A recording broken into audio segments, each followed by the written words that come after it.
Hola, buenas tardes a todos, a todas. Gracias por acompañarnos hoy en el Centro Cultural en esta tercera sesión de Nacer Mujer, si nos permiten recordar. Que, como sabéis, es un espacio de encuentro, de diálogo, pensado por la historiadora Rosana Barragán para reconocer, homenajear y aprender de la trayectoria de mujeres que han dejado huella en distintos ámbitos de la sociedad boliviana. El diálogo de hoy, Voces Políticas desde el día a día, reúne a 3 mujeres que desde distintos lugares se dedican a la política en su vida cotidiana y hacen escuchar su voz en beneficio de otras mujeres.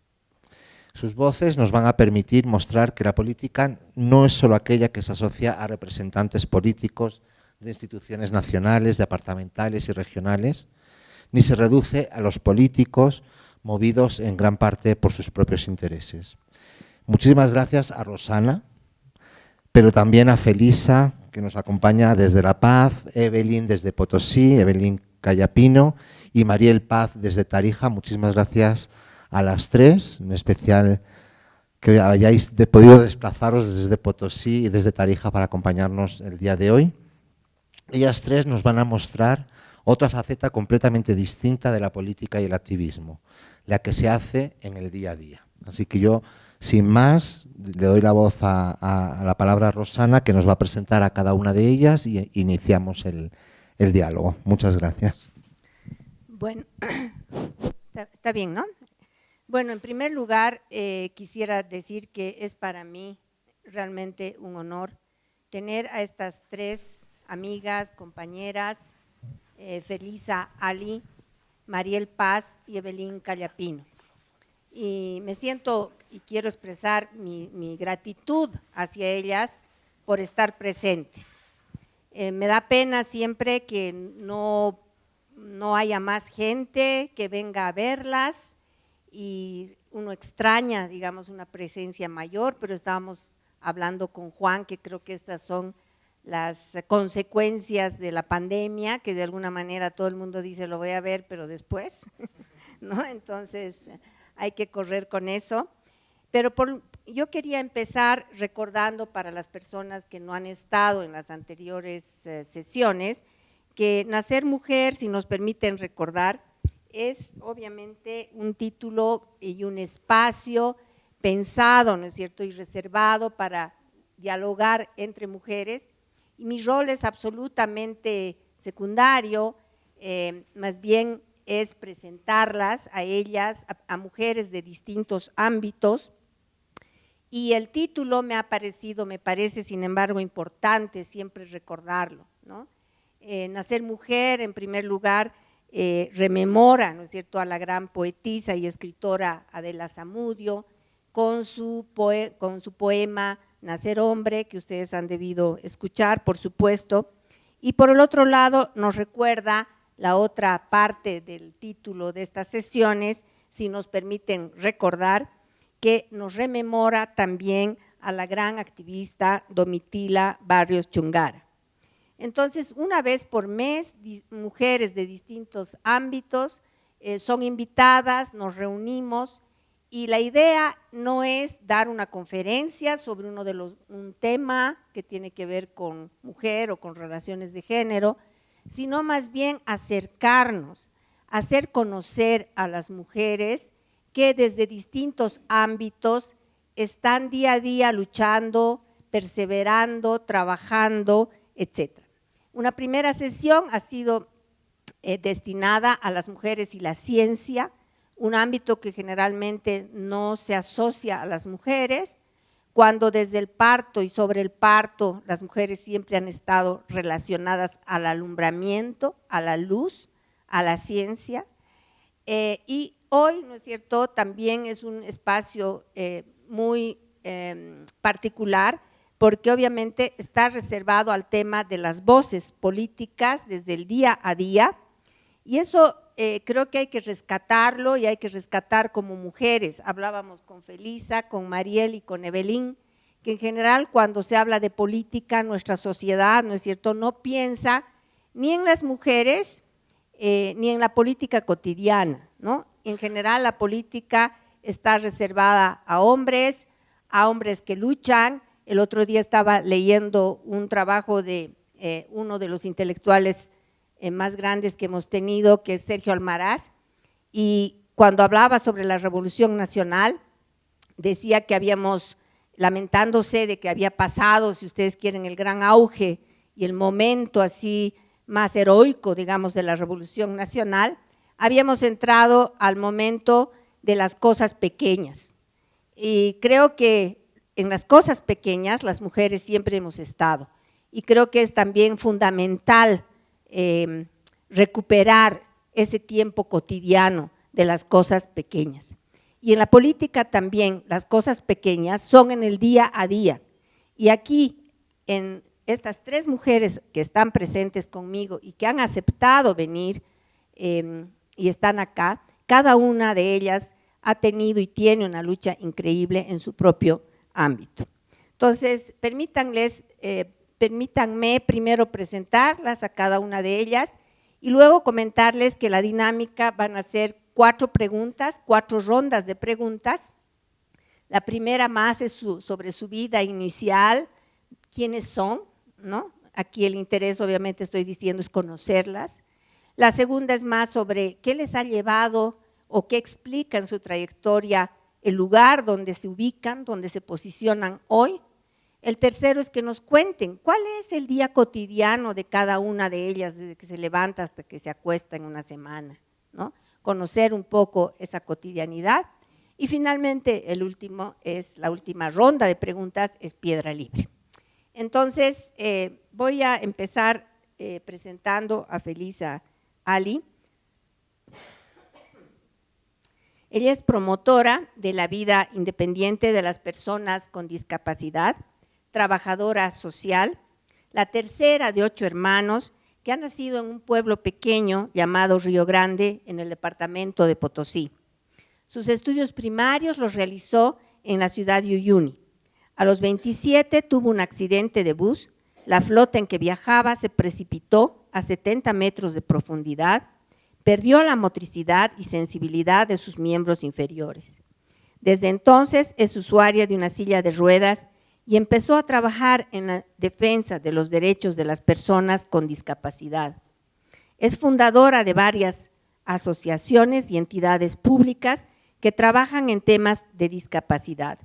Desde el 2003 al 2006 fue directora de CONALPEDIS e impulsó el primer Plan Nacional de Igualdad y de Equiparación de Oportunidades para personas con discapacidad en Bolivia y estableció también el Sistema de Registro Único Nacional de las Personas con Discapacidad. Fue docente en diferentes diplomados sobre discapacidad, trabajó en entidades de cooperación internacional. El 2016, y estoy seguro que muchos de ustedes la conocen, ella fue una de las grandes líderes que estuvo ahí en la lucha por una renta mensual de 500 bolivianos para las personas con discapacidad. La filosofía de vida independiente de personas con discapacidad cambió su vida y actualmente no quiere volver a caminar. Solo quiere disfrutar su vida en su silla de ruedas y ayudar a otras compañeras que disfruten su vida en la condición que les tocó vivir. Un aplauso para Felisa, por favor. Que es también un reconocimiento, ¿no es cierto?, por toda su lucha. Evelinka Callapino, ella es de Potosí, ella me ha dicho que la presente como una catera irreverente y activista callejera.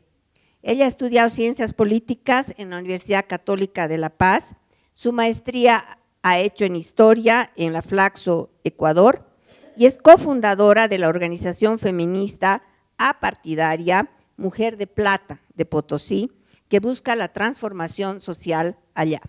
Ha escrito, y ella ha empezado en realidad toda su vida, ella es muy jovencita, más de 70 columnas en los periódicos locales y nacionales. Empezó escribiendo bajo el título ¿Puede una subalterna hablar?, cambiando luego a Pushka Kapu Feminista y ahora Katu de Ideas. Y así aparece hoy con su Katu de Ideas. Hizo su investigación sobre mujeres mineras potosinas, género, historia y memoria. Otro aplauso para Evelyn. Y Mariel Paz, que ella es tarijeña, abogada con estudios de posgrado en Derechos Humanos, Género y Desarrollo. Es mamá de 2 varones, trabaja desde hace muchas décadas ya en el campo de la investigación social y la defensa de los derechos de las mujeres y las niñas en el sur y en el Chaco boliviano. Ha publicado investigaciones y artículos sobre derechos humanos, la violencia hacia las mujeres indígenas del Chaco y sobre las trabajadoras asalariadas del hogar. Es responsable actualmente del Programa de Acceso a la Justicia para las Mujeres en el Centro de Estudios Regionales para el Desarrollo de Tarija, CERDET. Es integrante del colectivo de mujeres del Chaco Americano y también es integrante de Amancay, colectivo de investigadoras del sur, con quienes actualmente realiza una investigación denominada Sociología y Política del Feminicidio en Tarija. Ella ha estado muy ligada y ha sido defensora de los derechos en Tarija. Así que un aplauso también para ella. Vamos a empezar entonces, y voy a empezar ahora esta primera ronda de la izquierda hacia el otro lado y luego al revés. Y entonces, Felisa, queríamos preguntarte primero que nos cuentes tú de dónde vienes, dónde has nacido, cuál ha sido tu infancia, tu juventud y has empezado a estudiar trabajo social, que nos cuentes un poco toda esa primera etapa, diríamos, de tu vida. Gracias. Gracias. Primeramente, manifestar que me siento muy feliz de estar en este panel y también verlos a ustedes que se interesan por nuestro trabajo, nuestras historias. Bueno, como digo, yo soy la tercera de 8 hermanos. De los 8, somos 5 mujeres, éramos 6, una ha fallecido, y las mujeres de graditas, ¿no? Mi papá no nos quería mucho, lloraba por nosotros, ¿no? Porque éramos mujeres y pobres mujeres, ¿qué van a hacer, no? Después lo he entendido, en ese tiempo no, y sentía mucha rabia para mi papá.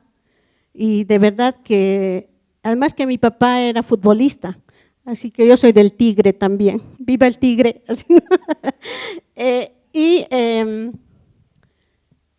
Sentía que no quería, ¿no? Y yo quería ser varón. Y tengo 2 hermanas menores que son futbolistas. Y eso es un poco triste, ¿no? Porque una de mis hermanas le reclamó a mi papá y le dijo, solo para que me quieras, papi, yo me echo blanquear en el arco. ¿No? Triste, pero así ha sido. Luego le he entendido a mi papá por qué se ha preocupado tanto de que éramos mujeres, porque en ese tiempo solo los varones podían conseguir trabajo, tenían más opciones según él, ¿no? Y además que él ha entrado a su trabajo, era ferroviario, por el fútbol. Y qué pena estas mujeres que no van a jugar fútbol, entonces ¿cómo vamos a conseguir trabajo, no? Pero bueno, el apoyo de mi mamá. Yo vengo de una familia quechua y me gusta el quechua. Entiendo bien, hablar un poco me dificulta, pero soy indígena y tengo mi carita de indígena. Así. Siento cuando me hago mis trencitas, siento que tengo esa carita, que no lo aceptaba mucho tiempo, pero ahora sí, me gusta mi cara y estoy bien. Entonces, mi mamá ha confiado en sus hijas y nos ha sacado profesionales a todos, ¿no? Ella solo ha estudiado hasta 2º básico, mi papá hasta 5º básico, pero se han esforzado por hacer lo mejor para sus hijas. Estoy muy orgullosa de mis papás, de verdad, y especialmente de mi mamá. En ese contexto me he criado en Río Grande, nacido, es un pueblito y ahora está famoso porque ahí está haciendo la empresa de Llipi y van a explotar el litio. También estoy preocupada porque van a arruinar todo nuestro territorio. Cuando mi hermana mayor tenía que entrar a la escuela, mi mamá decía, yo no quiero que entren en el campo, les voy a llevar a Uyuni. Y además no quiero que se pongan pollera, porque mi mamá es de pollera. Entonces nos trajo a Uyuni. Ninguna de mis hermanas ha estudiado, nadie hemos estudiado en el campo en la ciudad, en Uyuni. Ahí salí bachiller en un colegio humanístico, aprendí varias cosas. Y en el colegio donde he estudiado, soy la única de las hermanas que he estudiado ahí, es el Instituto Daniel Campos, donde generalmente entra más gente del campo, ¿no? Pues mis hermanos incluso a veces me decían, campista. Así, salí bachiller ahí, luego me fui a estudiar a Potosí, trabajo social, he estudiado allá 6 años, he salido bachiller, he terminado la carrera, egresada, luego he ido a trabajar a Oruro, en salud, como trabajadora social, 1 añito, renuncio al trabajo y al poco tiempo he tenido un accidente de flota. Al viajar de Potosí a Uyuni, como digo en mi historia, ¿no? Y ha cambiado completamente mi vida. Tenía 27 años en ese tiempo. En mi accidente han muerto 6 personas, éramos solo 12, yo he quedado así y había otra señora que estaba muy mal. Entonces, ahora que escucho de los accidentes y dicen, ¿no?, en la prensa 5 muertos o tal, no me preocupo por los muertos porque al final la vida continúa, los muertos están muertos, pero los que quedamos así, los que tropezamos, ¿no?, con todos los obstáculos y todas las cosas. Ha sido un poco triste, pero he avanzado, he hecho varias cosas. De ahí vengo y yo quiero agradecer por toda esta oportunidad, ¿no? Si quieren saber algo más, con todo gusto. Bueno, me he casado, me he divorciado.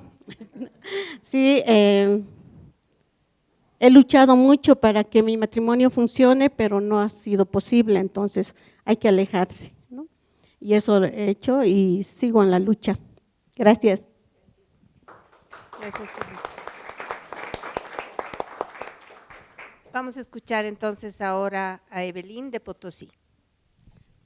Gracias. Bueno, primero quiero agradecer a todos, todas, todes por su presencia. Para mí es un honor compartir este panel con mujeres tan potentes.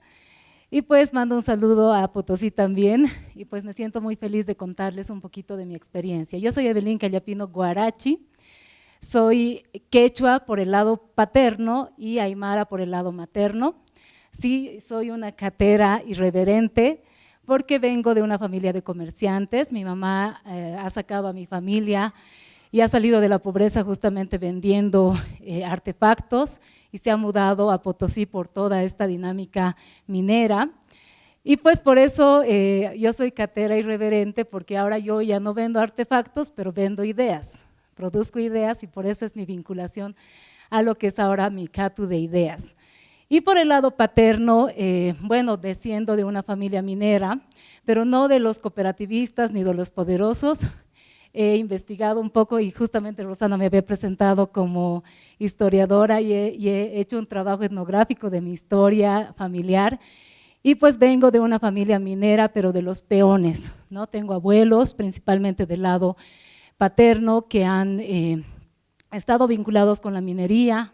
Mi abuelo era minero, entraba al interior mina y pues por cosas de la vida yo también he llegado al Cerro Rico, pero ya no trabajando directamente con lo que es la explotación minera, sino conociendo la historia de muchas mujeres. Ahora estoy investigando por la cuestión minera también la historia a través de la historia oral, historias de mujeres. También entrevisto a mis tíos que ahora también bueno, ya están muy mayores y que también a través de sus historias puedo reconocer mi historia. Pero yo quiero decirles también que creo que es muy importante mostrarles mi catu de ideas que he traído, que acá dice Mujer de Plata, y esta es una bolsa de yuti o bolsa de saquillo se dice, y es una bolsa que también utilizan mucho en el mundo minero, y cargan mineral, las mujeres, por ejemplo, las picheras que barren el mineral de desmonte, cargan acá su mineral para que puedan vender. Lo propio hacen muchos mineros que ingresan con este tipo de bolsas al interior mina, que también al sacan piedras con mineral. No traigo yo acá zinc, no traigo plata, pero traigo muchos símbolos que tienen mucho que ver con lo que es la historia de mi familia. Por ejemplo, está vinculado con algunas libretas de comercio que he encontrado de más o menos hace 10 años por el lado paterno.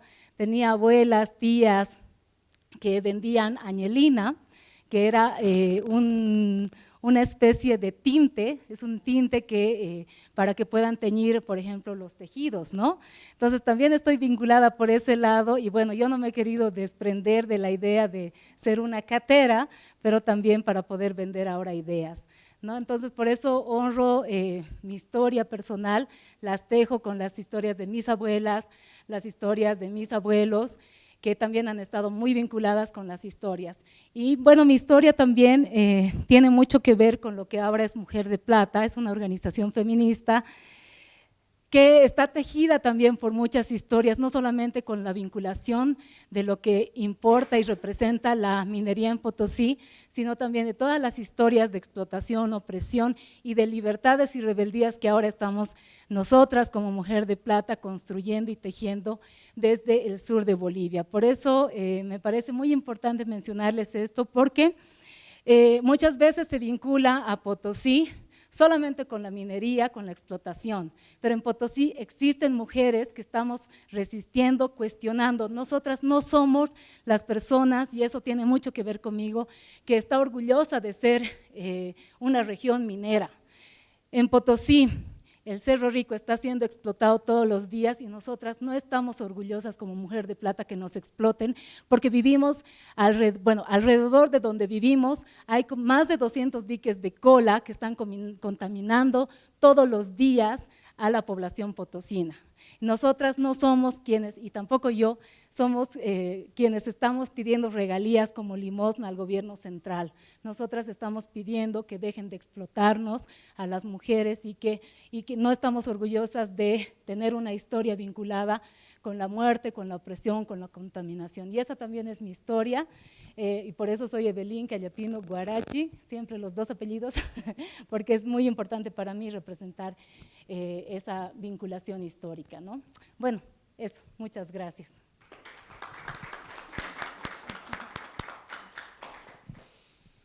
Buenas noches. Bueno, primero, muchas gracias por haberme traído hasta aquí, a la Casa de España en La Paz, a Rosana Barragán y a ustedes por estar aquí.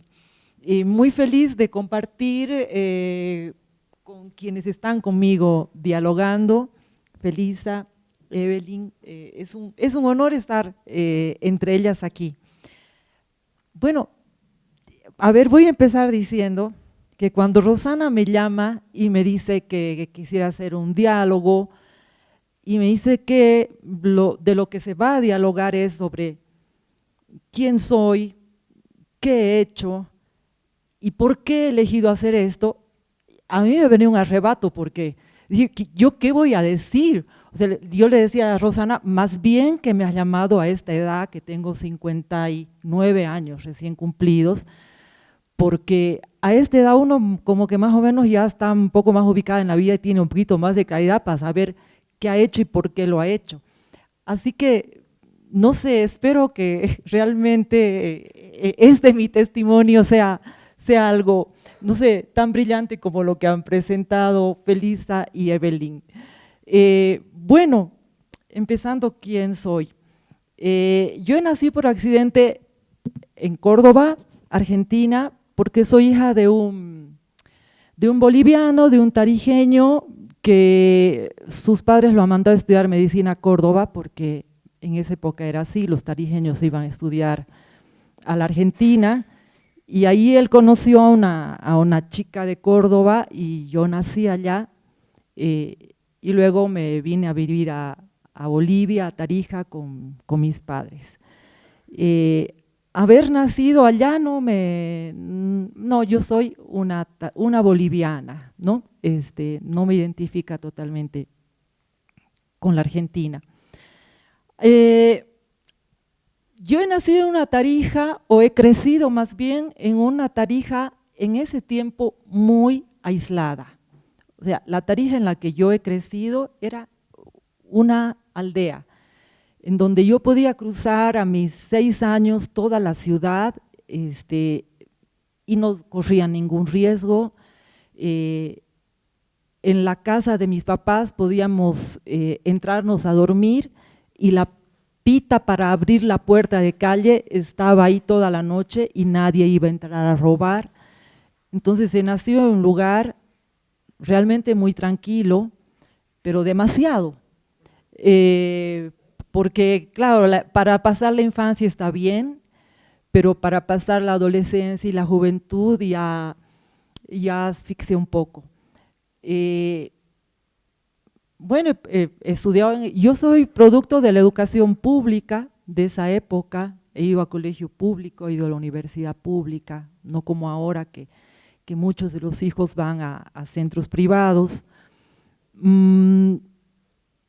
Yo crecí en una Tarija regionalista, cerrada, conservadora, mediocre, con algunas luces, pero muy pocas, con pocos referentes, pero sí que los había de mujeres que hacían algo distinto. Entonces, no sé, siempre estaba buscando en dónde mirarme. Y para mí, el país se me abrió con toda su magnificencia, con toda su belleza, su riqueza, con toda su complejidad, cuando yo he salido del colegio y he entrado a la universidad a estudiar Derecho, porque pues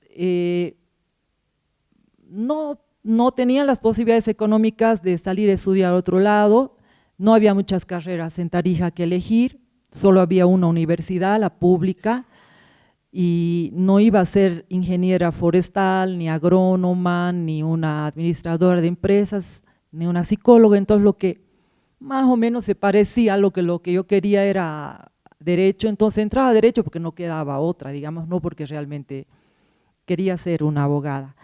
Pero sí la universidad me ha abierto la puerta a conocer otro mundo, a salir de mi mundito, porque cuando yo estaba en la universidad, la dirigencia universitaria de esa época se organizaba para resistir al 21060 y a la implementación del modelo neoliberal en Bolivia, entonces he conocido toda la potencia, la vitalidad, la efervescencia, el pensamiento, la discusión de hacer política en las aulas de la universidad, y eso para mí ha sido fascinante.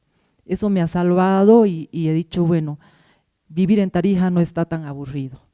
Así que sí, la universidad ha sido una gran escuela para mí. He estudiado Derecho porque tenía que estudiar a duras penas, no.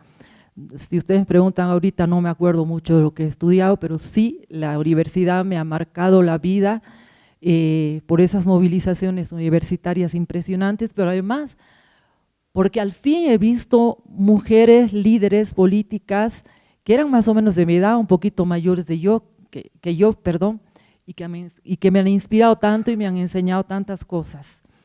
Y ese es el lugar en donde he empezado a respirar que había algo más allá que la izquierda, la derecha y la lucha de clases. Pero todavía no lo veíamos bien, pero sí que nos dábamos cuenta que había algo que no cuadraba, que había un machismo recalcitrante a pesar de ser compañeros que pensábamos lo mismo y luchábamos por lo mismo. Entonces la universidad es el lugar donde también he despertado, sí, tarde, ¿no? Qué vergüenza, pero ese es el lugar donde ahí he despertado a que había una horrible desigualdad entre hombres y mujeres, ¿no? Y ese es el lugar en donde he ido gestando un feminismo del que ya hablaremos en la siguiente ronda. Y algo que me ha marcado en Tarija, en mi infancia y en mi crecimiento, ha sido ser la nieta de un excombatiente de la Guerra del Chaco. Para mí, la Guerra del Chaco ha marcado mucho a mi familia. Y si hay algo que es muy presente en si recuerdo mi vida familiar, es recordar todo lo que mi abuela, mi abuelo y mis tías mayores hablaban de la experiencia de la guerra.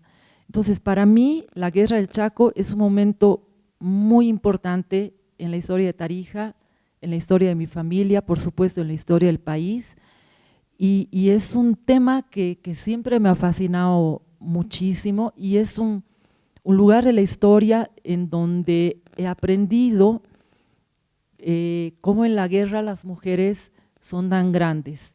Y aquí me doy una licencia para contar algo que sí que me ha marcado mucho. Mi abuelo ya murió hace muchos años, él ha sido un excombatiente de la guerra del Chaco, y cuando él tiene que entrar al frente de guerra, su esposa, mi abuela, estaba embarazada de su tercer hijo, que era mi papá. Entonces, cuando mi abuelo se va a la guerra, mi abuela estaba embarazada, y mi papá nace mientras su papá estaba en el frente. Mi abuela recibió una noticia de que mi abuelo lo habían evacuado porque estaba muy enfermo. Entonces ella acababa de dar a luz y quería ir a Villamontes a atender a su esposo. Entonces ella se sube en un camión que llevaba soldados al frente de guerra desde Tarija hasta Villamontes. Era un viaje pues indescriptible, ¿no? El Chaco es el infierno, entonces cuando se va a Villamontes hay que estar a 40 grados.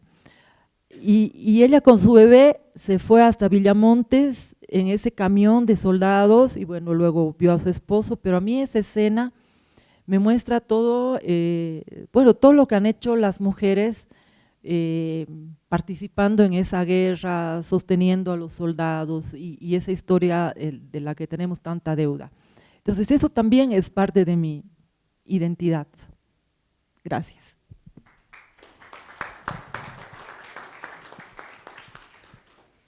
Bueno, volvemos entonces ahora a la segunda ronda, que tiene que ver más bien cómo ellas se han ido, cómo ha sido su juventud, aunque ya muchas de ellas nos han contado cómo han estudiado, la universidad, pero a Felisa, por ejemplo, tú estudiaste para trabajo social, pero ¿en Potosí o dónde? En Potosí. En Potosí, en la Tomás Frías. Entonces, que nos cuente un poco también cómo ha sido esa su vida, hasta justamente tal vez ingresar, diríamos, o empezar una vida más activista que la que tenías antes. Entonces, esta es un poco la ronda de esas preguntas. Gracias. Bueno, sí he estudiado en Potosí, en la Tomás Frías. He salido bachiller un poco mayor, 19 años, que no tenía, generalmente sale 17, 18. Y yo a esa edad, porque cuando éramos pequeñas, nos hemos incendiado en la casa, mi mamá nos dejaba porque tenía que ir a vender a su pueblo y nosotros quedábamos en Uyuni. Entonces nos hemos quemado y mi hermanita menor tenía todas cicatrices, ¿no? Mi mamá tenía que cuidarle a ella y yo ya tenía que entrar a la escuela, pero no podía porque tenía que apoyarla a mi mamá y verla a mi hermanita también. Entonces, por eso salí bachiller. Me daba un poco de vergüenza en la universidad, porque todas mis compañeras tenían 17, 18 años y yo ya tenía 20. Ay, no, es muy mayor, así, ¿no? Entonces, pero he estado allá y ha sido bien interesante. Trabajo social. Bueno, yo creo que ha sido mi rebeldía, porque en realidad fui a estudiar un año a Sucre, estaba estudiando auditoría y un día me he peleado con mi hermana, he decidido y me voy a Uyuni. Y mi papá me bota, ¿no? Y dice, no vas a estudiar, agarre las ollas de su mamá y venda comida. Mi mamá nos ha criado vendiendo comida, ¿no? Entonces, yo no quería vender comida porque he vendido toda mi adolescencia, vendía barrotes, vendía comida, me daba vergüenza y como era jovencita, los chicos me molestaban, yo me ocultaba detrás del catu, ¿no? Del puesto, para que no me vean, y cuando me dice agarre las ollas de su mamá y venda comida, no voy a vender, me voy a ir, lo he dicho, no voy a vender. Y no he vendido, y me he escapado y bueno, he hecho varias cosas que le he hecho doler a mi mamá. Mi mamá me decía la yoke de casa, soy la oveja negra, y bueno, ahora estoy feliz por ser, ¿no? En ese tiempo me ha marcado mucho. Así, he entrado a la carrera, yo sentía un poco de discriminación, o solo sería yo, ¿no? Pero había compañeras que decían, estas son provincianas, ¿no? y ellas eran las citadinas, las de Potosí, las que estaban ahí. Yo decía, ¿qué se creen, no? Yo siempre peleando. Y también era media dirigente, iba a las reuniones de la FUL, les he conocido al César Navazo, al Eduardo, no sé, eran mis compañeros de lucha, ¿no? En las reuniones de la FUL, con mucho miedo, pero sí tenía me llamaba la atención, y pocos estábamos en las reuniones de la U, y siempre el líder, dirigente ahí en la universidad gritando presupuesto para la U, ¿no? Y yo estoy pensando que era para la U, pero había sí para los docentes la mayoría, ¿no? De La Plata. Entonces, con mucho miedo estaba ahí. Pienso que si tal vez hubiera tenido una familia, unos papás que me hubieran incentivado, hubiera hecho más cosas, ¿no? No sé. Entonces, así ha sido, y en la U era buena estudiante, no me aplazó ni un año, y siempre me juntaba con las compañeras que llegaban tarde o atrasadas, ¿no? Y ellas a veces me lo reservaban asiento. Había compañeras más estudiosas, y bueno, hay una lucha, ¿no? Entre nosotros. Y ahí hay una pelea por las notas, no prestarse cuadernos, ¿no? Tonteras peleamos, ¿no? Que eso me ha pasado luego en el accidente. Ya me quedé en silla de ruedas y una persona me dice, acordate todos tus pecados, Dios te ha castigado, ¿no? Pero si te acuerdas y te pides perdón, vas a volver a caminar.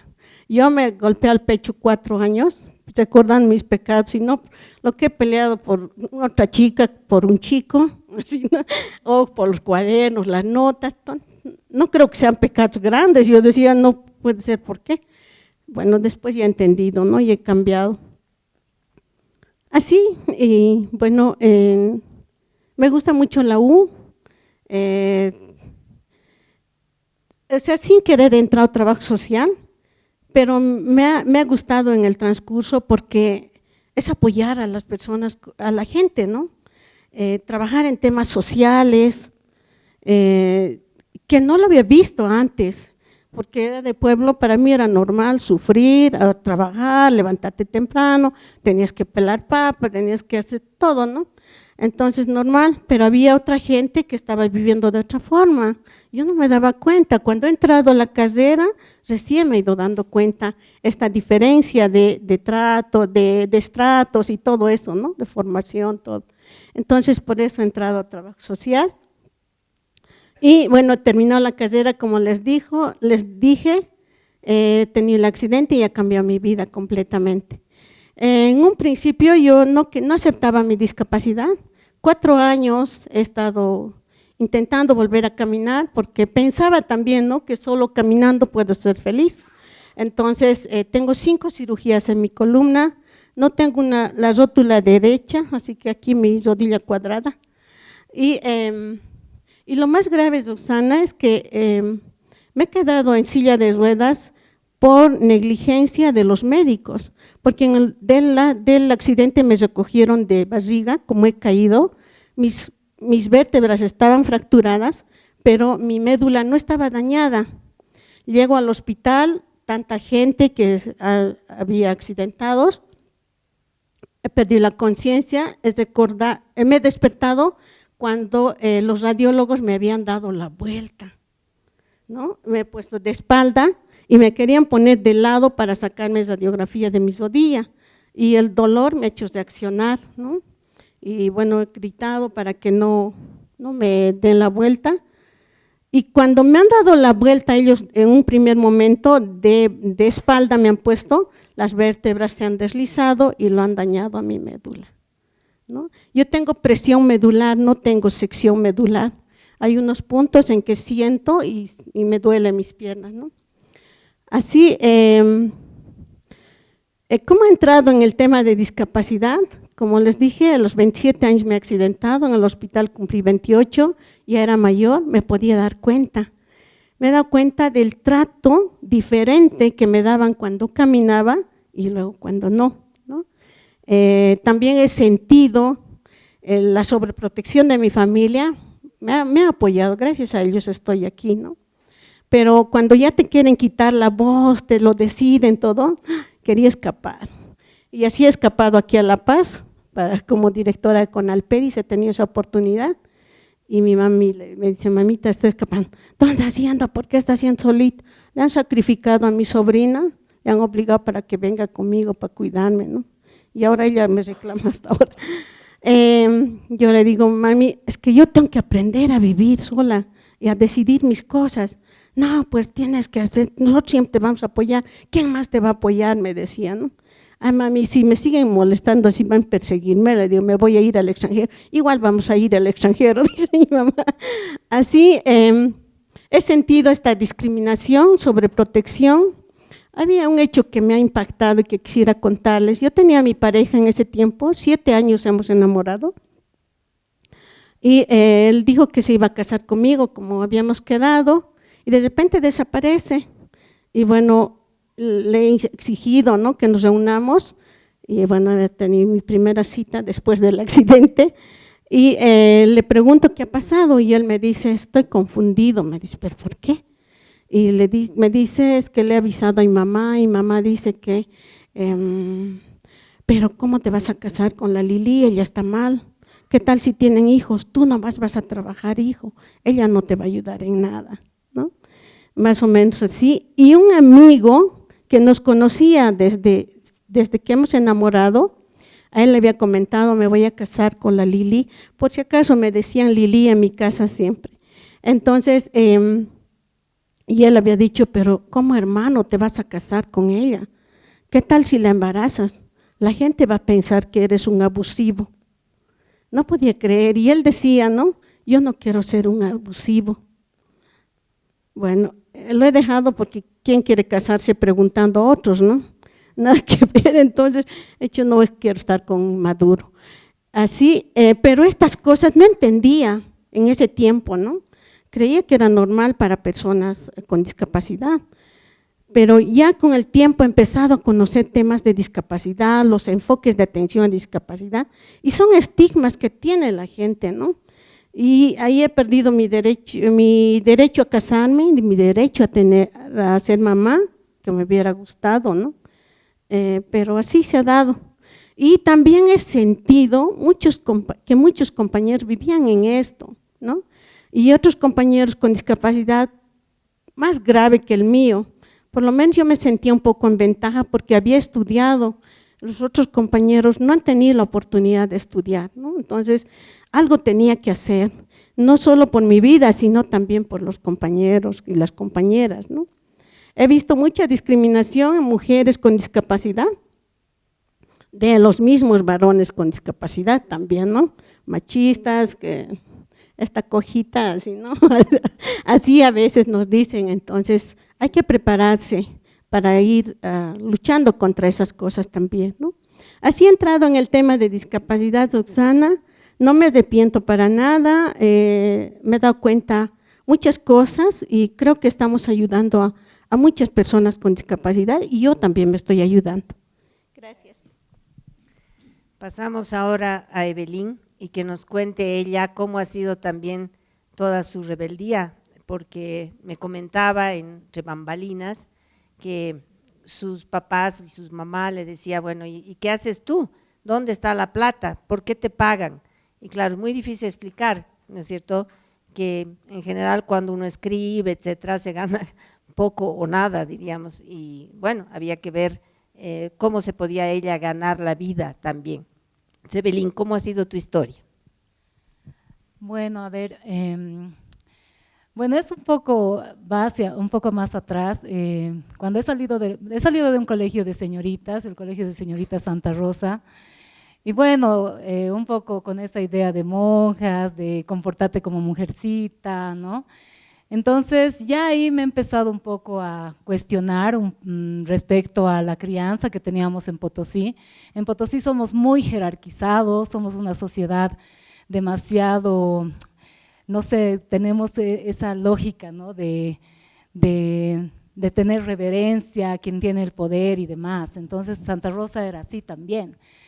Entonces ahí ha sido cuando escogí la carrera de Ciencias Políticas. Yo he estudiado Ciencias Políticas en la Católica, pero no ha sido una elección, he estudiado acá de hecho, pero no ha sido una elección muy consciente también en su momento. Ahora ya me pongo a pensar, no me arrepiento, amo ciencias políticas, pero he escogido esta carrera justamente porque he vivido en un contexto muy jerárquico, muy desigual. Potosí es una ciudad muy poco amigable también para vivir.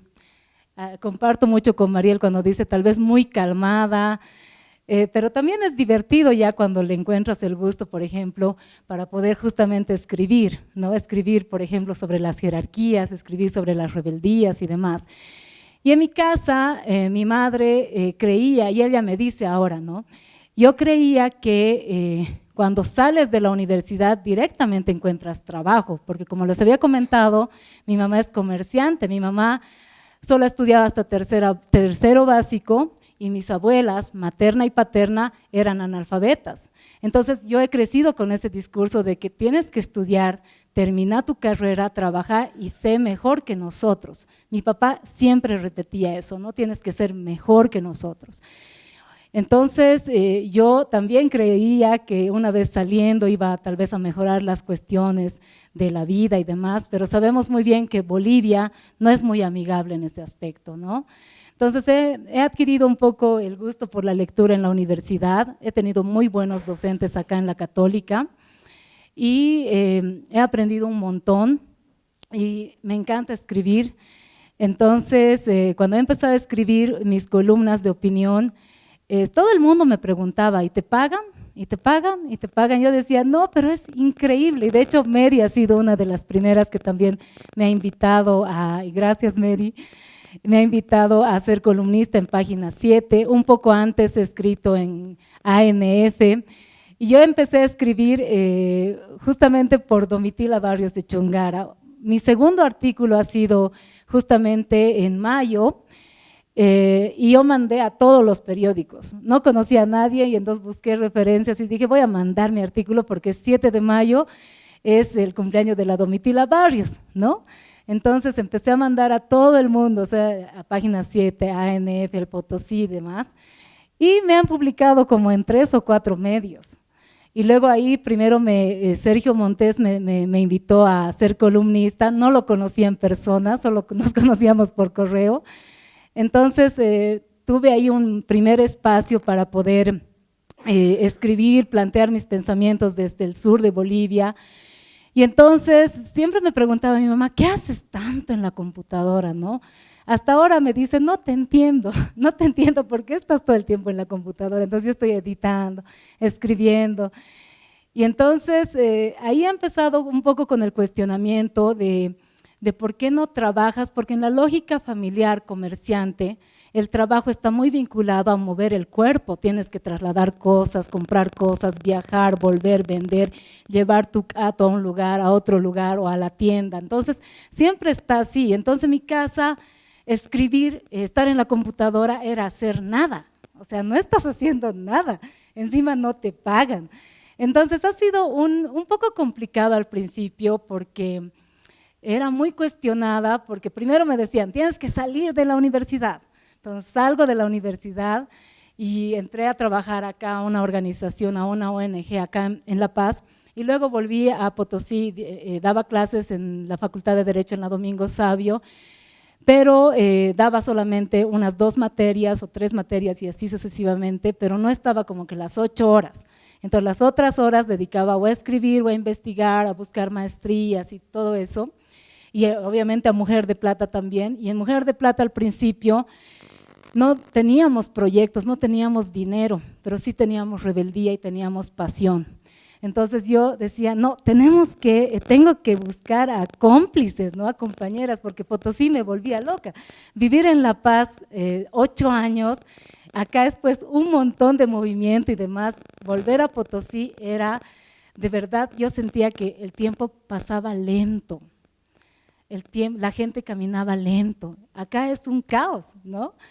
Entonces así ha sido un poco mi vida un poco cuestionada, porque mi papá igual me decía, deberías entrar a la alcaldía o a la gobernación. Yo decía, primero, o sea, de verdad prefiero no tener trabajo y vivir bajo el puente antes de ser yunco. O sea, no puedo ser yunco, no puedo. Y desde muy joven he sido un poco así rebelde, era presidenta de mi curso también los últimos 4 años. Entonces siempre me ha gustado estar en círculos con mujeres. Realmente tengo mucho match con muchas mujeres, no soy lesbiana, amo a las mujeres, pero siempre he sido así, ¿no? Siempre amiguera, mi apodo era amiguera, o sea, mi mamá me decía, eres una amiguera, todo el tiempo estás así sin hacer nada, ¿no? Era hacer nada, leer era hacer nada, escribir era hacer nada. Entonces, ha sido así más o menos mi vida, pero la universidad también me ha enseñado mucho justamente las desigualdades, ¿no? La Católica es un lugar, yo sé, estoy muy consciente que es un lugar de mucho privilegio, pero a diferencia de mis compañeros, de la mayoría compañeros, compañeras, cuando yo volví a Potosí en las vacaciones invernales y vacaciones de fin de año, yo iba a vender. Vendíamos en diciembre en la feria. Por eso tengo un montón de historias que me falta contar, pienso seguir escribiendo sobre eso porque tenía mis amigas al otro lado, porque yo vendía en todo diciembre, enero, vendía en la feria, y entonces yo pasaba pues Navidad vendiendo. Yo no me gusta la Navidad por eso, porque para mí era trabajo, pero trabajo es estar cansada. Entonces esa ha sido mi vida, tengo muchas amigas de la feria, tengo muchas amigas también de las comerciantes minoristas cerca de mi casa, siempre he visto sus historias y también soy consciente ahí que el comercio informal, las mujeres desde la colonia, incluso antes con estas ferias anuales y demás, han dinamizado la economía. Y yo he tenido el privilegio de estar en las ferias, también compartiendo de una forma muy horizontal con muchas mujeres que han sacado profesionales a sus hijos, a sus hijas, con mucho esfuerzo. Y creo que mi mamá también ha sido una de ellas, y también yo he estado muy vinculada con eso, y así se ha formado un poco mi conciencia de clase, mi conciencia de la historia que tenemos en mi casa, la historia que tenemos en Potosí. Y pues ahora sigo sin hacer nada y voy a seguir así. Y no importa si mi mamá ya no me entiende, mi familia también no me entiende, porque soy la menos inestable económicamente, digamos, en mi casa, porque mis hermanos mayores, yo soy la cuarta, tengo 2 hermanas mayores, un hermano mayor y un hermano menor, quienes también están muy vinculados con el comercio, son más estables económicamente, pero yo sigo sin hacer nada, así que eso me gusta. Gracias. Gracias. Bueno, Mariel, ¿cuándo has hecho el clic del derecho clásico y el derecho que nos inculcan e inculcan en todas las universidades a interesarte justamente por las mujeres, por la lucha de sus derechos, por las niñas, contra la violencia? ¿Cuándo has hecho ese clic? Eras muy jovencita, pasó un tiempo, y ¿cómo llegaste a eso? En una sociedad y una ciudad también tremendamente patriarcal, tremendamente jerárquica también, por supuesto. Esa sería, te toca. Muchas gracias. A ver, el clic han sido otras mujeres a las que quiero honrar esta noche, o sea, porque venimos de una historia personal, venimos de una historia regional, pero venimos de una historia de otras mujeres que estaban antes de nosotras y que nos han abierto caminos, ventanas muy valiosas. El clic se hace, a ver, cuando en la universidad nos contactamos con las mujeres relocalizadas, mineras. O sea, la universidad realmente es un mundo apasionante porque mientras se hacían las marchas contra el 21060, Tarija recibía toda la masiva relocalización minera y las mujeres mineras llegaban y era como una cuestión de piel y buscaban vínculo con los movimientos universitarios. Entonces, ahí hay un ejemplo muy grande de mujeres que luchaban primero por la vivienda. Para mí el primer momento es ver las mujeres exmineras relocalizadas instalándose en asentamientos en la periferia de la ciudad, en carpas, y luchando por tener una vivienda, tener agua, o sea, tener lo básico para sobrevivir. Y es esa relación, ese vínculo, ese contacto con ellas a través de la acción universitaria que es no sé, mi primer contacto con mujeres luchadoras.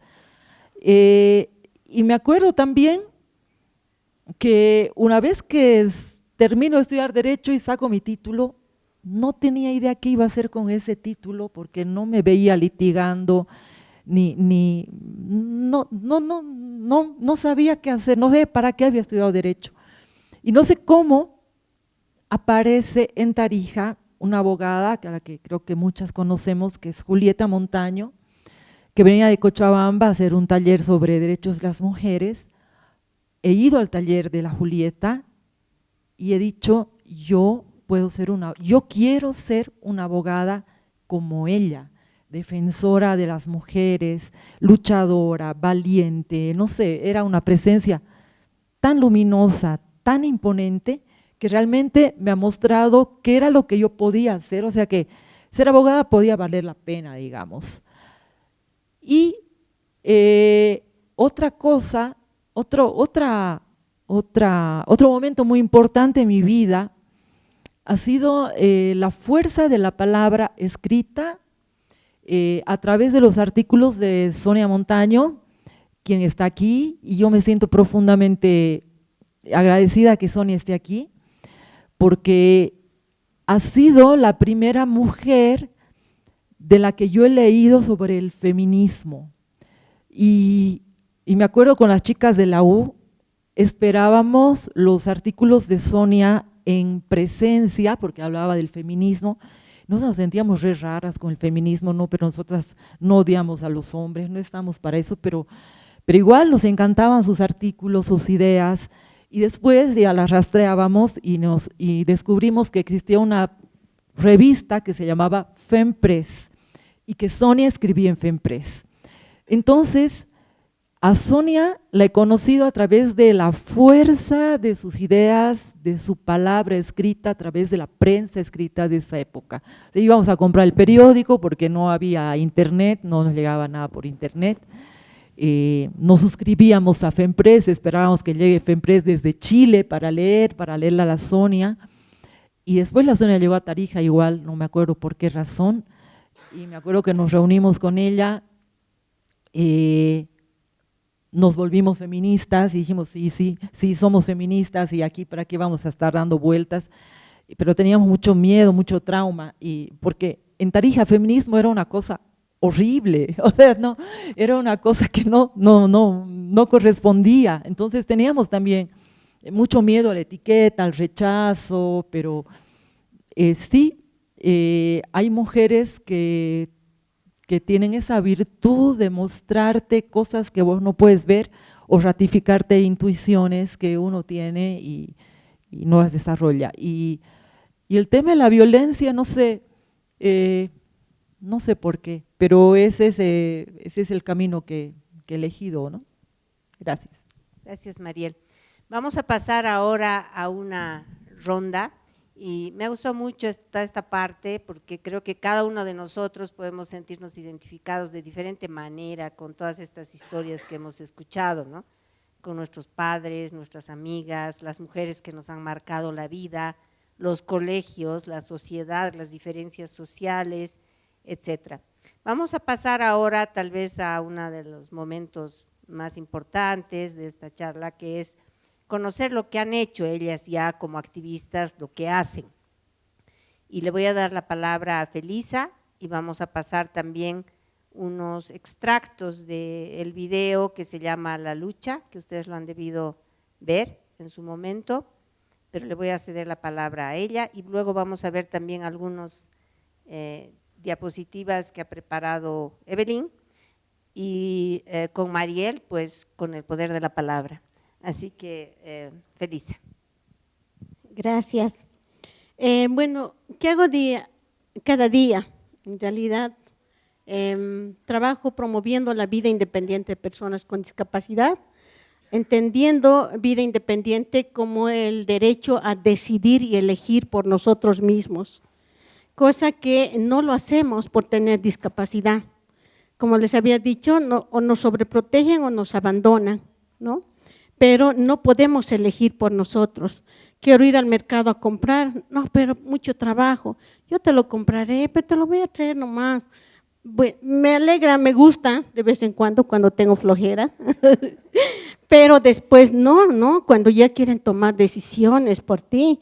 Eso es lo que me ha movido. Cuando me ha pasado el accidente, mi familia así, pero yo siempre he salido y he hecho una primera asociación, Nueva Esperanza en Sucre, con la idea de internar a mis compañeros, porque no había un centro de rehabilitación o donde yo pueda vivir para personas con discapacidad física y adultas.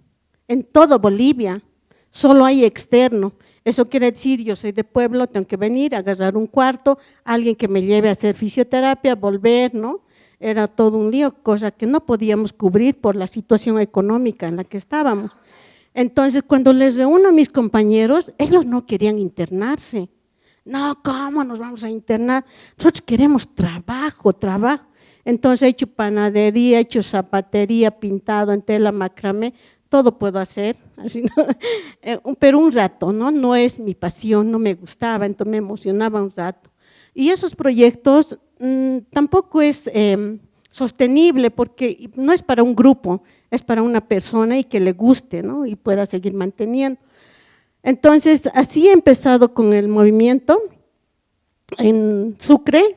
En Sucre he ido a rehabilitarme allá por el Instituto Psicopedagógico, que voy a hacer fisioterapia. En ese tiempo pensaba todavía que voy a recuperar, ¿no? Los doctores me han engañado, me han dicho que voy a volver a caminar y le han engañado a mi papá. Mi papi siempre decía, hijita, vas a caminar.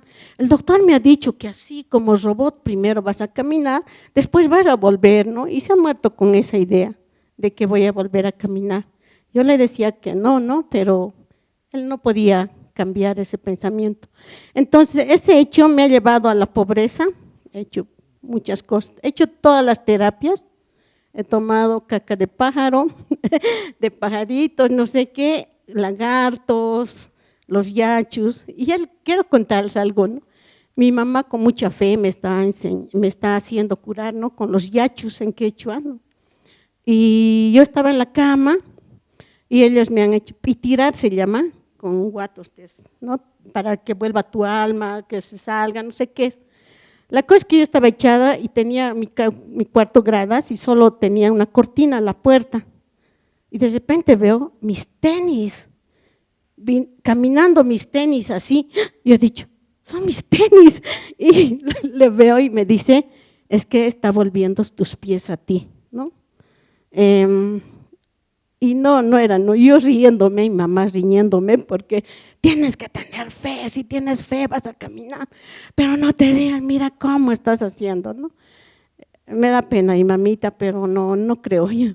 Entonces eso, y también algo que han hecho conmigo y que me da mucha pena es a un perrito negro, lo han matado delante de mí y me han puesto el cuero y se ha podrido en mi espalda el cuero 3 días. Ay, el olor increíble. Eso, varias cosas, he hecho todas las terapias. Entonces, y poco a poco, investigando en el internet, me he dado cuenta que las células del cerebro y la médula espinal no regeneran, ¿no? Ese día que he leído he llorado tanto y bueno, así ha pasado.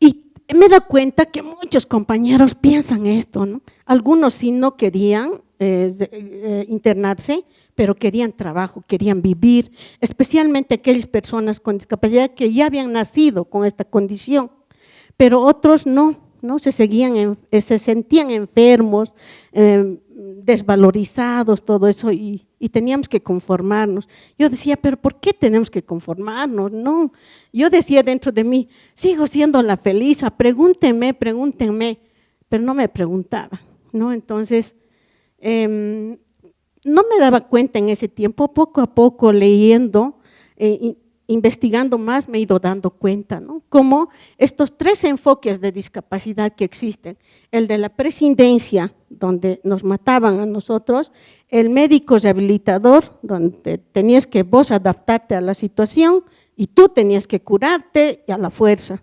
A mí me han torturado en fisioterapia, me han hecho parar, como les digo, tengo unos puntos en que siento. Cuando me ponían los aparatos, ahí esos aparatos, Susana, he trabajado 1 año para tener ese aparato que ahora está botado, con esa esperanza de volver a caminar. Pero me ponían el aparato y en cada paso yo me orinaba, en cada paso. Y aparte el dolor, ¿no? Entonces, para mí la fisioterapia ha sido una tortura. Así he visto a mis compañeros con ese pensamiento, con ese sentimiento. Entonces yo decía, pero sí es esta una condición, ha cambiado mi vida, pero seguimos siendo la persona que éramos, ¿no? Entonces algo había que hacer, hay que organizarnos. Así he empezado a trabajar, hemos hecho un programa, de inserción laboral en el Codepedis de Chuquisaca, he sido fundadora también de esa entidad. Así, y cuando el director me dice, no hay presupuesto para ustedes, ¿por qué? Porque tiene que haber un paraguas. Y yo, ¿qué es un paraguas? Un plan nacional. Ahí miré aquí el plan nacional de mujeres, hay de niños, pero de discapacidad no hay. Si no hay, nunca va a haber presupuesto para ustedes. ¿Cómo se hace un plan? Hay que ir a los ministerios. Entonces me venía a La Paz a promover esto del primer plan nacional para personas con discapacidad. Y con eso hemos agendado el tema de discapacidad en el plan nacional. Y el gobierno después, ¿no? En 2008, hemos conseguido 40 millones de bolivianos para temas de discapacidad. ¿Qué se hace esa plata? Algunos proyectos de panadería, de zapatería, esas cosas que quedan en manos privadas. El 2016 he sido una de las líderes de la caravana de las personas en silla de ruedas, ustedes se deben acordar, el 2016 hemos venido de Cochabamba hasta aquí. Ha sido muy lindo, mis compañeros, nos sentíamos como en casa. Claro, como en nuestra casa no hacemos nada, no servimos, ahí estábamos importantes porque éramos los luchadores. Un amigo decía, mira Felisa, mira, vamos por aquí, porque los policías van a temblar, decía, ¿no? Y a propósito íbamos a su lado, no, ya nos veían que estábamos queriendo entrar, ya los policías se venían a taparnos, ¿no? La calle, entonces van a temblar, vas a ver que se van a venir. Entonces, como un chiste, ¿no? Ha sido muy divertido, ha sido sufrido, también llorado, pero nos sentíamos bien, nos sentíamos que estamos haciendo algo. Y bueno, ahora les vamos a mostrar unas partecitas nomás de la lucha, donde creo que he dicho cosas claves, ¿no? Pero también me sentía como que menos y prefería que mis compañeros salgan adelante, yo no mucho, que ahora me arrepiento, si tuviera otra oportunidad, ahora no voy a dejar, ¿no? Realmente he cambiado de 100 un poco más antes todavía estaba con dudas. Les pasaremos. Martín, ¿sí? Ahí está, sí. Si este no es el pueblo ¿dónde está? Si este no es el pueblo ¿dónde está? Estoy emocionada. Hay mucha gente, ¿no?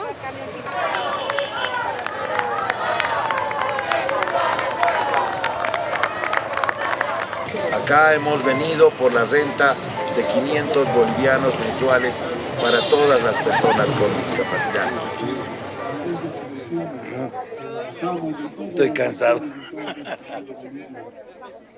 En verdad estoy cansado.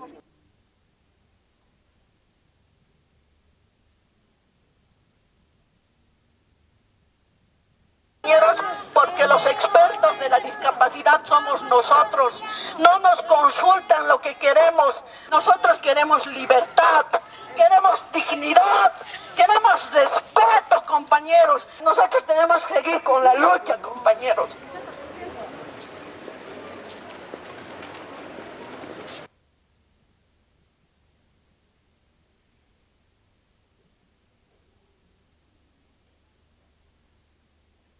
Por ninguna razón nos vamos a circunscribir a discutir un solo tema, sea el de la renta, sea cualquier otro. Nosotros queremos una solución integral, completa, para las compañeras y los compañeros. Eso queremos discutir. ¿Qué está pasando?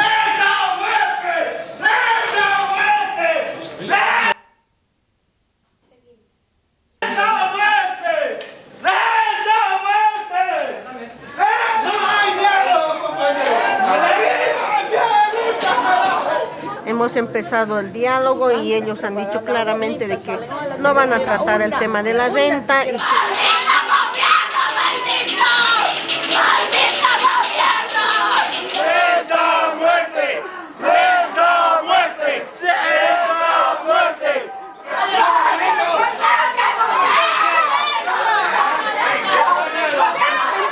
nada de diálogo, sincero, hipócritas, luchando con un monstruo, compañeros, con un monstruo que tiene plata, tiene poder, tiene los medios, tiene todo, la policía, todo tiene.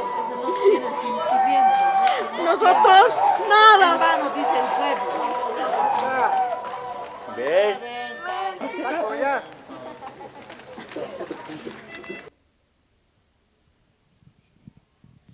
Bueno, hay unas partecitas en las que nos damos cuenta, ¿no?, cómo nos ha tratado el gobierno. Y nosotros no hemos empezado la lucha, sí unos compañeros de Cochabamba, pero nosotros como Movimiento de Vida Independiente nos hemos sumado y hemos aprendido de los compañeros de Japón que en estas acciones de incidencia no debemos ir con varios temas, sino con un tema clave, ¿no?, y no dejarnos ahí. Hemos aprendido estrategias de incidencia de ellos. Entonces, nuestra primera solicitud era tener la renta de 500 bolivianos y después los otros 3. Por 3 temas hemos marchado, ¿no? Y el gobierno nos dice que tenemos oportunidad de dialogar, pero no de lo que queremos. Dice ellos, nos han dado 42 puntos, salud, educación, trabajo, lo mismo que decía en la ley, ¿no?, en la teoría, pero en la práctica nada. Nosotros no queríamos este dinero de los 40 millones que habíamos conseguido, que no sabemos qué se está haciendo, y que nos den a las personas con discapacidad, nuestro derecho para poder vivir, para poder por lo menos comer, y hemos logrado 250 con una denuncia a las Naciones Unidas. La compañera Rosemary Guarita ha ido, y ahí, ese año, el 2016, en agosto, Rosana, era la evaluación de las Naciones Unidas a Bolivia sobre el informe de la Convención de Derechos de las Personas con Discapacidad. Se ha ido la Nardi Suxo, la Velasco, la ministra de Justicia y otros compañeros de Conalpedis, todo, y 5 compañeros con discapacidad, a decir que estamos bien. Pero ahí se aparece Rosemary Guarita y dice, no, nos han pegado y estamos muriendo, no tenemos salud, no podemos entrar a las escuelas, no nos dejan, no estamos siendo tratados como personas, se han quedado opas. Y mi compañera nos cuenta, ¿no?, cómo le habían rogado, dice, pero negociaremos, hablaremos, no nos hagas quedar en mal a Bolivia. ¿Qué me importa Bolivia? Yo quiero que mis compañeros, nosotros somos bolivianos y no quiero que vengan a mentir. Están mintiendo. Entonces, gracias a ella, hemos logrado el 2017 que nos paguen 250. Muchos compañeros se sienten tan felices, digo, yo aporto, dice, yo aporto, doy para la comida, 100 pesos doy, dice, ¿no? Entonces, pero se sienten felices. Esa ha sido nuestra lucha aquí, no nos hemos dejado. Bueno, en realidad hemos perdido, creo, en la caravana, nos han sacado con procesos legales, pero bueno, hemos seguido, ¿no?, en silencio, y hemos logrado esta renta. Así ha sido nuestra lucha, y vamos a seguir ahora por la vida independiente de personas con discapacidad para poder elegir y decidir por nosotros mismos. Quería decirles, 2 compañeras han muerto aquí, han sido atropelladas, ¿no?, en Cochabamba, y extraoficialmente nos hemos enterado de que la señorita que manejaba el auto era la presidenta de Juventudes de Cochabamba, del MAS, y estaba mareada, ¿no?, así dice en la prensa. Entonces, la verdad no hemos investigado, no he investigado más, pero ese tipo de comentarios han llegado a nuestro grupo, ¿no? Entonces, no sabemos cómo ha sido. Pero triste, especialmente la hija de la persona, de doña Angélica, que ha fallecido. Ella era madre soltera, tenía 2 hijos, su hijo mayor con discapacidad muy grave, que está internado, y su hijita, que esa vez tenía 8 o 9 años, y que ha quedado huérfana, ¿no? Entonces, esto nos ha marcado, nos ha dolido mucho, ¿no? No creíamos que íbamos a llegar a tanto, y no creíamos que el gobierno se atrevería a tantas cosas, ¿no? Que nos ha hecho, ¿no? Realmente ahí el Evo ha muerto en mi cabeza. Yo soy cheyevarista desde la U, y por eso le he seguido al Evo y le he votado 2 veces, pero nunca más. Y peor al Edgar Montaño, ¿no? Este último me he enterado de que había un proceso legal, algo para él. Personalmente les diré, me ha alegrado, porque cómo nos ha tratado, ¿no? Que no debería. Y bueno, en la última partecita donde digo que estamos luchando contra un monstruo, aquí la cineasta realmente impacta, ¿no? Porque hablo eso y se aparece la cara del Evo. Ay, a mí un poco me ha dado miedo también, porque realmente ha habido cosas que ha pasado en la caravana, ¿no? Eso puedo contarles. Gracias, Felisa. Gracias, Felisa, y gracias. Seguramente muchísima gente te da también las gracias por todo ese movimiento, pero como tú dices, es algo que no se termina, sino que continúa y tiene que continuar. Evelyn, no creo que haya ya espacio para la 4ª ronda, entonces vamos a terminar con la 3ª ronda. Ahí Evelyn nos va a hablar de sus catus de ideas. Yo quiero compartirles algunas imágenes rapidito para mostrarles qué es Mujer de Plata, ¿no? O sea, en qué momento también se ha creado Mujer de Plata. Se ha creado el 2017, yo ya estaba viviendo en Potosí 1 año aproximadamente, y el primer intento para poder crear o ser parte de una organización es que yo iba buscando lugares donde quiero pertenecer, ¿no? A una organización, movilizarme, porque aquí las cosas están mal y no hay movilizaciones, ¿no? O sea, Concipo nomás se moviliza por las mismas cosas desde hace 40 años, ¿no? El aeropuerto, las regalías. Yo no estoy de acuerdo con pedir regalías, no, porque no, eso es una cuestión de justicia que debería darse a Potosí, pero yo estaba más con la idea de no más explotación, no más contaminación. Entonces llega un punto donde trato de movilizarme para poder encontrar un grupo, y resulta que la mayoría de los grupos allá de juventudes eran parte de la Iglesia Católica, ¿no? Yo no me identificaba, por supuesto. Y un primer intento fue hacer un grupo de juventudes en la universidad en la cual yo trabajaba, ¿no? En la Domingo Sabio. Entonces intento un poco movilizarme con los jóvenes, y entonces era un poco complicado porque yo sentía que era muy adormecido, ¿no? O sea, la incidencia y demás. Entonces ahí yo empezaba a buscar, pues a mis colegas les decía, ¿no conoces ahí una chica tal vez un poco rebelde, bocona, malcriada? Así necesito, ¿no? Quiero tener amigas, ¿no? Y así llegó aquí la Mane también, que es parte de Mujer de Plata. Y entonces me dicen, hay una chica interesante, toma su número. Entonces yo les escribía, hola, ¿cómo estás? ¿No? Les escribía sin que me conozcan, y así se crea Mujer de Plata, ¿no? Y ahí, pero ¿por qué se crea? ¿No? Porque, como les decía, Potosí necesita movilización, y es ahí donde traigo mi catu de ideas, que está, por ejemplo, con una balanza que, como les decía hace rato, encontré una balanza de la suegra de mi tía, donde me pesaba la añelina, ¿no? Para poder ir vendía, por ejemplo, en Villazón, en Cotagaita, tengo los registros de eso. Y nosotras, como Mujer de Plata, hemos dicho, nosotras no vendemos añelina, pero nosotras vamos a pintar con esa añelina que tenemos la historia de otro color en Potosí, ¿no? También está ahí una sajraña, las tulmas, que también acá mi amiga me regaló. Es una tulma aymara, otra tulma también es una tulma negra potosina. Está ahí también mis libros, ¿no? De la Silvia Rivera, mi pushka, que también es de mi abuela, esa lana es de mi abuela Juana, por ejemplo. Entonces, esto también son objetos de la memoria. Yo sí investigo los archivos, me encanta leer el periódico El Siglo, por ejemplo, con la Rosana estoy aprendiendo también un poco retroceder al siglo XVIII. Entonces, amo los archivos, pero también los archivos tienen silencios. Y creo yo que la cultura material y todos estos objetos también nos dicen algo para poder construir y poder también escribir la historia desde el sur de Bolivia, desde otras perspectivas, ¿no? Por eso esta es la bolsa de la memoria que yo le puse, donde es una bolsa, bueno, es una bolsa de saquillo. Mi cuñada me lo pudo escribir Mujer de Plata.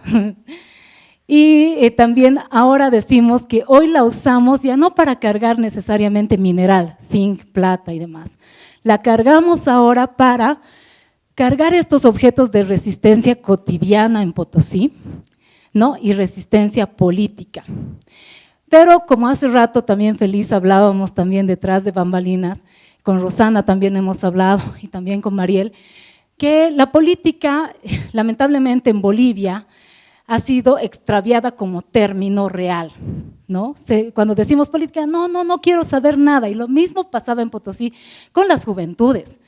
Nosotras, como Mujer de Plata, estamos recuperando el verdadero término de política, y acá quiero citar, por ejemplo, a la Silvia Rivera Cusicanqui con el término de micropolítica, de esa política que se puede hacer desde fuera de las aras del Estado. Porque en Bolivia, y eso obviamente pasa en Potosí también, el Estado con sus instituciones se ha convertido en el mayor empleador, por ejemplo, de dar trabajos. Para ser parte del Estado tienes que pagar una cuota. Para ser parte del Estado y tener ese trabajo formal, tienes que subordinarte. Y por eso nosotras como Mujer de Plata hemos decidido ser apartidarias. Ninguna Mujer de Plata pertenece a algún partido político. Y si digamos alguna compañera decide dar ese paso, le decimos, hermana, muchas gracias, adiós. No porque queramos, no porque seamos malas, sino porque históricamente, y eso ahorita les voy a mostrar un poco de la revisión de archivo que he podido realizar en la Casa Nacional de Moneda rapidito, es que lamentablemente en Potosí, y estas son dos cosas que quiero resaltar, queremos cuestionar a las promesas y a los caudillismos, que eso es algo muy boliviano, en Potosí pasa lo propio, y esta es una foto de la casa donde vivía mi abuela. Esta foto de acá donde hay dos almanaques que regalaban en las áreas rurales los partidos políticos, y más o menos esos son de los 90, ahí está Pazamora, está Max, con dos partidos políticos, donde han ido a prometer a la casa de mi abuela, al pueblo de mi abuela, a prometer mejores condiciones de vida. Y como ustedes pueden ver acá, las cosas no han mejorado. Esta es una foto relativamente reciente, hace 2, 3 años. Y en este otro lado, ustedes pueden ver un mensaje de 1982, es uno de los primeros números del periódico El Siglo, donde un alcalde municipal está prometiendo desarrollo y progreso a Potosí. Entonces, por esa situación, nosotras hemos decidido ser apartidarias. También quiero comentarles que este es ya de 1982 también, donde dice, 1981 fue un año de muchos altibajos para Potosí, no se concretó ninguna obra de importancia. Lo propio pasa ahora. Por eso Mujer de Plata ya no cree en estos discursos de caudillos donde piensan que van a ser la solución de nuestro rezago y nuestras paradojas potosinas. Lo propio pasa acá con un discurso de una mujer en el mismo año donde cuestiona a las autoridades de ese entonces, ¿no? Y bueno, ¿ha cambiado la situación? Pues no. Acá hay dos también revisiones del periódico El Siglo, donde se cuestiona mucho que solamente se den homenajes camarales, condecoraciones y demás a la ciudadanía o a los colegios. Estas son fotografías recientes, esta del 2024, de una diputada que ha dado como 30 homenajes camarales, condecoraciones a colegios en Potosí, y resulta que eso pareciera ser gestión para estas autoridades. Lo propio pasa con el Consejo Municipal, que da homenajes camarales, nombra personas gratas del año y demás, donde no hacen gestión, ¿no? Entonces, vamos repitiendo la historia. Por eso quería hacer una comparación de los 70, 80 con lo que pasa ahora en Potosí, ¿no? Y por eso Mujer de Plata, nosotras hacemos un activismo desde la calle, leemos lo que pasa en las calles en Potosí, y también podemos posicionarnos ahí para seguir batallando estas paradojas potosinas, estos rezagos que continúan. Y bueno, ya no me da mucho tiempo más para mostrarles, por ejemplo, que la cuestión del aeropuerto, también he encontrado noticias donde hace 30 o 40 años Concipo seguía cuestionando, bueno, desde ese entonces desde ese entonces cuestionaba que no se construye el aeropuerto. Ahora es uno de los puntos también por los que se sigue movilizando, ¿no? Por eso acá nosotras somos Mujer de Plata y estamos cuestionando estas desigualdades, estas ineficacias de los gobiernos que no son recientes, por supuesto, y por eso nosotras hacemos una micropolítica desde nuestro posicionamiento, desde nuestras historias, tejemos nuestras historias, porque todas hemos atravesado muchas violencias, subalternidades, opresiones, y creo que desde ahí estamos movilizándonos. Y acá son ya fotografías más recientes, pero para terminar, quiero compartirles 3 aspectos, bueno, 2 en realidad. Nosotras tenemos un acto político desde lo simbólico también. Por ejemplo, acá esta es nuestra primera alfombra de la vergüenza, que es para el 2021 la hicimos, donde hemos puesto, por ejemplo, fotografías de violadores, feminicidas, que ya tenían sentencia, y hemos de una forma simbólica puesto en el suelo para que muchas personas puedan pisar la alfombra de la vergüenza, ¿no? Y entonces también ha sido una forma de interpelar simbólica, al igual que hay estas flores que siempre para el 10 de noviembre, para el 1 de abril también van a la plaza, pero nosotras también llevábamos ahí con mensajes, ¿no? Mensajes, por ejemplo, teníamos flores, sí, pero mensajes, por ejemplo, de 200 años, 480 años de explotación, no tenemos aeropuerto, no tenemos trabajos dignos, no tenemos acceso a la salud, y somos evidentemente uno de los departamentos que más ha contribuido históricamente a Bolivia, y pues ya saben toda la historia, pero nosotras cuestionamos desde ahí también, ¿no? Y acá son actividades también donde no solamente hacemos activismo callejero, sino también hacemos un diálogo con lo que es las instituciones públicas, cuestionamos, fiscalizamos a las instituciones públicas y también estudiamos y nos formamos muchas de nosotras para poder también desde la academia, desde los estudios históricos, del área jurídica, del área de la comunicación, podamos hacer incidencia. Bailamos, reescribimos las canciones también, acá es una reescritura de una cueca que se llama El Alvarillo Sacha, una cueca muy sexista que se baila en los matrimonios hasta ahora, pero nosotras hemos reescrito la canción y la hemos bailado y la seguimos bailando en la Plaza 10 de Noviembre y pues en todos los matrimonios que se puedan, ¿no? También hemos hecho la habilitación de los consultorios jurídicos callejeros, también con las ciberwarmis y con otras organizaciones a nivel nacional, para poder también un poco bajar de los bufetes jurídicos para atender a mujeres que quieran, por ejemplo, tener información sobre lo que es la asistencia familiar y otras cuestiones, ¿no? Y bueno, eso quería compartirles y nada. Gracias, Rosana. Mariel,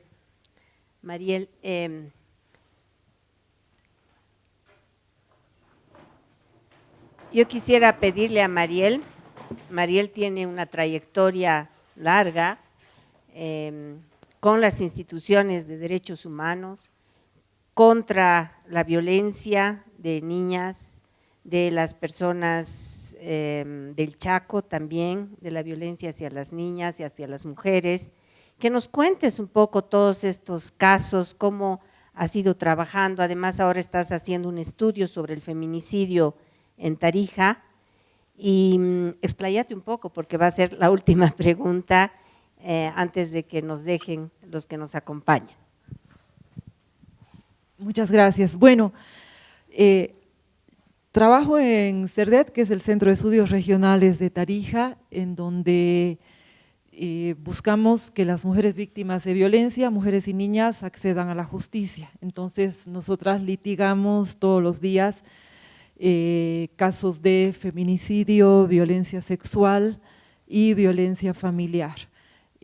No soy yo en persona la que litigo, sino mi compañera, que es la que sabe hacer esto en estrados judiciales. Ponemos foco en mujeres y niñas de pueblos indígenas del Chaco. Lo que puedo decir a partir de esta experiencia es que en cada rincón de este país hay mujeres que le salvan del infierno a otras mujeres. En nuestro trabajo en Tarija, lo que hemos podido ver en varias oportunidades es cómo son las mujeres las que salvan a las niñas de la violencia sexual, y eso es lo que me gustaría también comentar. Porque nosotras somos las de la ciudad, las que tenemos profesión, las que tenemos todas las herramientas para poder hacer esto. Están las que están solitas, que no tienen idea de a dónde acudir, pero están todos los días haciendo algo así, de una manera solitaria y heroica.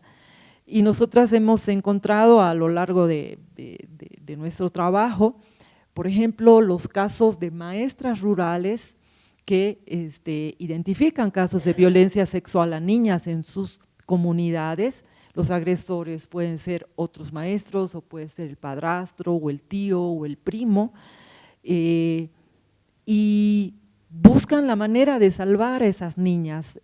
Salen a los pueblos, a los lugares poblados a denunciar, buscan ayuda, nos han contactado a nosotras, y esa es una acción que nadie la sabe, nadie la ve, y ellas hacen desde esos rincones cosas realmente increíbles, muchas veces a riesgo de su propio pellejo, porque en una comunidad se juegan muchos poderes, ¿no? Y las denunciantes son las más expuestas siempre. Lo que también hacemos en nuestro trabajo es empujar, impulsar y acompañar a que se produzca un pensamiento situado desde la frontera, desde el Chaco, desde lo indígena, desde el sur. Por eso me identifico tanto con todo lo que acabo de escuchar de Potosí, porque quienes vivimos en la periferia del país, creo que tenemos la característica de pensar el país desde ese sitio. Y lo que también puedo decir con esta experiencia es que en cada comunidad donde no haya escuela, donde no haya acceso a internet, hay una pensadora, hay unas pensadoras, hay unas filósofas. Y en este trabajo que hacemos en CERDET, también acompañamos e impulsamos mucho la producción de un pensamiento situado sobre la justicia, sobre la lucha contra la violencia, sobre la lucha contra el cambio climático. Los ejemplos de estos ejercicios son, por ejemplo, actividades en donde las mujeres indígenas hacen una conceptualización de la violencia hacia las mujeres desde su lugar. Y ellas dicen, el machismo viene de los caray o sea, de la gente blanca, digamos, pero también viene desde los indígenas. Entonces, hay un ejercicio muy importante, muy potente de pensar, de hacer conceptos, ideas, de hacer política, de hacer feminismo desde el lugar donde se está. Así que acompañamos todos esos procesos de formación de pensamiento y también en una acción paralela que hago, trabajo y soy militante de un colectivo de investigadoras del sur que se llama Amancay, a través del cual hemos publicado una investigación el año pasado que nos habla del vínculo entre violencia, no tener techo propio y ser trabajadora asalariada del hogar. Y ahora, bueno, como decía Rosana, estamos trabajando en esta investigación sobre el feminicidio en Tarija, porque Tarija siempre sale en el 4º lugar en todas las estadísticas de violencia, sea violencia familiar, sea violencia sexual, violencia de género en general. Somos un departamento que tiene más o menos medio millón de habitantes y los números y las cifras de violencia que hay en Tarija son superiores a otros departamentos que tienen mayor población, entonces hay un problema grave de violencia de las mujeres en Tarija y hay un sistema propio de género de la frontera también. La mayor incidencia de violencia está en las fronteras, está en Yacuiba, está en Bermejo, entonces pensamos que hay que a estas alturas ya no basta decir que Bolivia es uno de los países que mayores índices de violencia y feminicidio tiene, sino que también hay que afinar la mirada para ver esos márgenes, digamos, esas fronteras, esos lugares del intermedio, que también generan mucha violencia y hay que tratar de encontrar respuestas que no sean tan básicas como las que tenemos ahora. Gracias.